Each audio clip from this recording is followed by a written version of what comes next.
Hello guys everyone, सबैलाई good evening है। इभिनिङको सानो भ्लगमा सबैलाई दामी दामी दामी दामी यो पारामा वेलकम।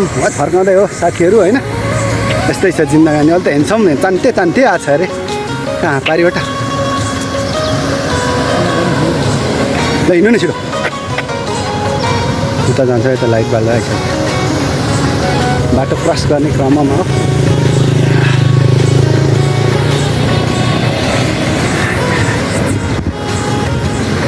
दामी दामी दामी दामी यो पारामा वेलकम छ है साथीहरूलाई। वेलकम छ। सधैँ हरियाली डाँडा पाखा कहिल्यै पनि चाहिँ नहुने होइन। सधैँ हरियाली यार, यो हो नि त तरिका।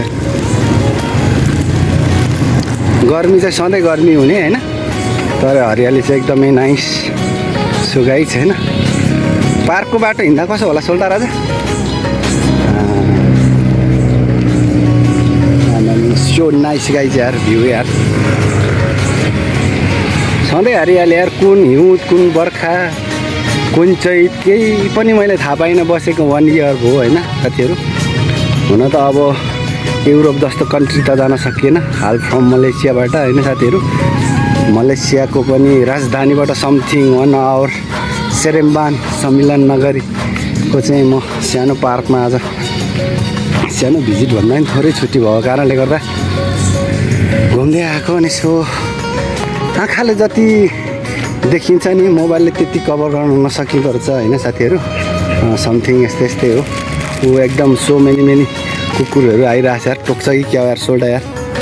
म त डर लागेको त यार। पार्कभित्र छिरेकाले हो कि के हो, धेरै आयो यार। यो जङ्गल एरिया हो नि त, त्यही भएर धेरै यहाँ चाहिँ कुकुरहरू छ क्या यो जङ्गलमा।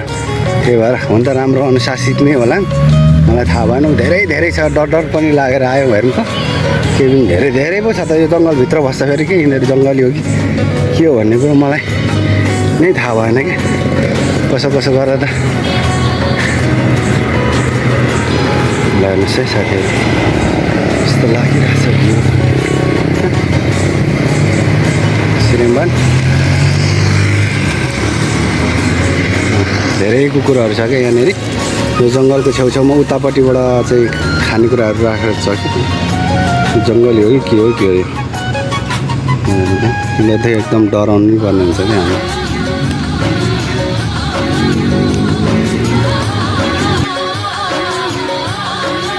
मेरो भिडियो चाहिँ यस्तै है साथीहरू। म त बोल्न नि खासै जान्दिनँ। समथिङ मलाई मन परेर मैले सानो भिडियोलाई मात्रै अब खिचेको मात्र हो। सबै जो साथीहरू हेर्दै हुनुहुन्छ, जहाँबाट हेर्दै हुनुहुन्छ स्काइप भने स्पेसली गर्नु होला। आज साथीहरू त्यस्तै छ जिन्दगानी। गाली गरेर यहाँ छौता कि भने जस्तै होइन। हरियाली चाहिँ मनमा नजाडो नगाडी के भन्ने। यहाँ बसिरहेको त गर्मी नै हुन्छ, गर्मी नै हो। तर शीतलमा त शीतलै हुन्छ। हावा छ भने राम्रै लाग्दो रहेछ होइन साथीहरू।